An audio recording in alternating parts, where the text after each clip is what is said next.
রোববার ভারতের রাজধানী নয়াদিল্লির এয়ার কোয়ালিটি ইন্ডেক্স ছিল ৩৮১ বায়ুর মানদণ্ডে, যা খুবই খারাপ। কয়েকটি এলাকায় একিউআই ৪০০-র উপরে উঠে যায়, যা স্বাস্থ্য ঝুঁকিকে জরুরি পর্যায়ে নিয়ে যায়। শহরের আকাশ জুড়ে ধোঁয়াশা ও স্থবির বাতাস পরিস্থিতিকে আরও ঘনীভূত করছে বলে জানিয়েছেন বিশ্লেষকরা।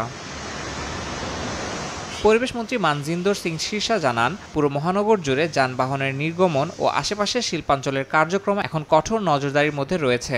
তিনি বলেন, পরিস্থিতি মোকাবিলায় গত কয়েকদিন ধরেই জরুরি বায়ু দূষণ বিরোধী ব্যবস্থা জোরদার করা হয়েছে। তবে বিশেষজ্ঞদের মতে, দূষণের উৎস নিয়ন্ত্রণে দীর্ঘমেয়াদী পরিকল্পনার ঘাটতি বড় বাধা। বাসিন্দারা বলছেন, দূষণ এতটাই ঘনীভূত যে স্বাভাবিক জীবনযাপন প্রায় অসম্ভব হয়ে পড়েছে। চোখ, গলা ও শ্বাসকষ্টের উপসর্গ বাড়ায় চিকিৎসা কেন্দ্রগুলোতেও চাপ বেড়েছে। প্রতিদিনের কর্মযাত্রা, স্কুলে যাওয়া, এমনকি ঘরোয়া স্বাভাবিক জীবনও তুলনামূলকভাবে কঠিন হয়ে উঠেছে। প্রতিবছর শীতকালে দিল্লিকে ঢেকে ফেলা এই ঘন ধোঁয়াশার অন্যতম কারণ প্রতিবেশী রাজ্য পাঞ্জাব ও হরিয়ানার খড় পোড়ানো।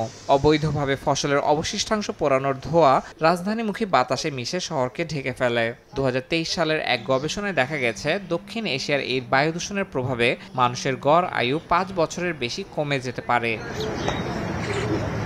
ইয়াসিন মোহাম্মদ জিসান, সময় সংবাদ।